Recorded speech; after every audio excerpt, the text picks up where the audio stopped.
The Indiana Fever played against their old teammate DeWanna Bonner last night, and you could see very clearly that she was trying to do everything to destroy. Caitlin Clark wasn't about to let DeWanna Bonner run the show, and from the very first whistle, you could sense it. This wasn't just another league matchup. It was layered, it was heated, and it felt like something that had been simmering for years. The arena had that buzz you only get when more than one storyline is playing out at once. Yes, the scoreboard mattered. Yes, the playoff implications lingered, but the tension, the jawing, the body language, that was the real drama fueling the night. Catch and shoot for Bonner. Bonner driving against Powers. Oh, that's a foul. And what? Clark didn't even need to log massive minutes to become the gravitational force orbiting the Fever's energy. Every eye, every camera kept finding her. And last night became proof of something bigger. This league is shifting. A new order is being written. And the confrontation between Clark and Bonner wasn't just electrifying in the moment, it might go down as a marker in league history.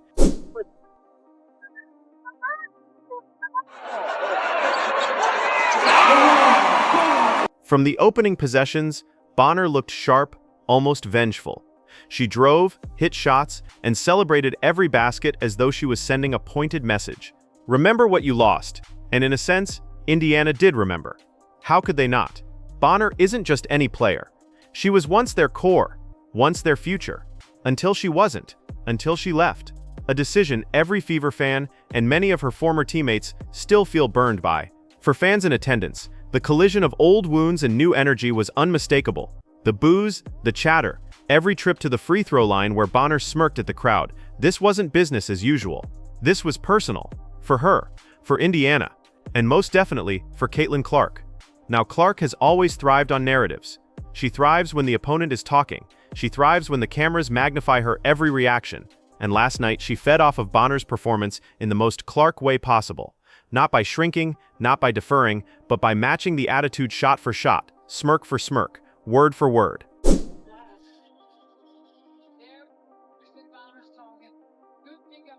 And let's be clear, Bonner started hot. Her footwork, her length, her veteran savvy. They carried her through stretches where Indiana had no answers. The Fever needed someone to stem that tide, bring resistance, fight back physically and emotionally. That someone was Lexi Hull. Ronret's Lexi Hull's energy doesn't always fill highlight reels, but last night she was the backbone of Indiana's resilience. She pushed through screens, fought for rebounds, and drained tough layups. Most importantly, she did not allow herself to be intimidated by Bonner. If Bonner barked, Hull barked back. And every time Hull scored, the Fever bench rose as one. Boston, Mitchell, Clark, jumping, hollering, waving towels. Hull might have been the engine, but Clark was the loudspeaker, amplifying every play into something bigger. Then came the moment the lid blew off. Hull and Bonner got tangled up in the paint. Physical, messy, both refusing to give an inch. The whistle favored Bonner. Indiana's bench erupted in frustration, players standing up shouting at the refs, and then Clark rose. See Bonner sizing up Lexi Hull, and then here she starts chirping at her. She didn't just clap her hands. She clapped at Bonner. She didn't just mumble under her breath. She projected words sharp enough that the cameras and half the lower bowl could catch her energy. She leaned forward, her hands gesturing, her expression dripping with fire. Not tonight, not here, not against us. And in that moment, the rivalry crystallized into something special. Bonner approached, veteran aura thick as ever, still chirping with decades of earned credibility. Most young players shrink in the face of that kind of history. Clark didn't shrink. She smirked. She shrugged. She fired words right back. And here's the fascinating part. You could see Bonner react. Not with fear, not even with anger, but with that subtle blend of amusement and disbelief, like she hadn't expected this rookie-turned-sophomore to meet her blow for blow. She smirked. She rolled her eyes, but the truth was right there. She felt it. Because in the WNBA, nothing cuts deeper than being confronted without hesitation.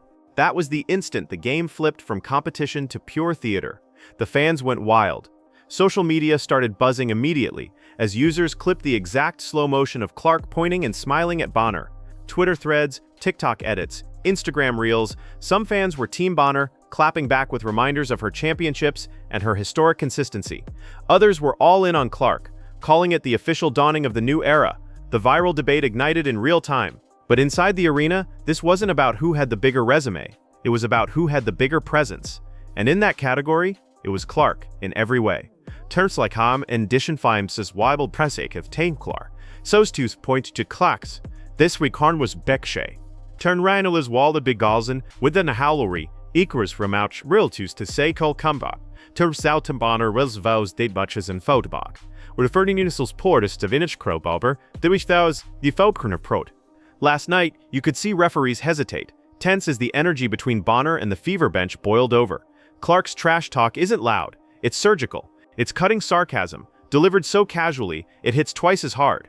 And then the exclamation point. Lexi Hull, scrapping all game, drove hard, clashed with Bonner again, and sent the vet tumbling down to the hardwood. A hush, then a roar. The fever bench exploded like they'd just clinched a playoff berth.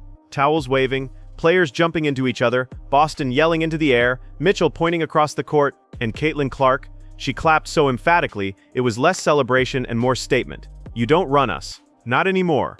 That's why this game was bigger than records. Bonner still got her numbers. She played well. She reminded people why she's still a force. But what lasts isn't points.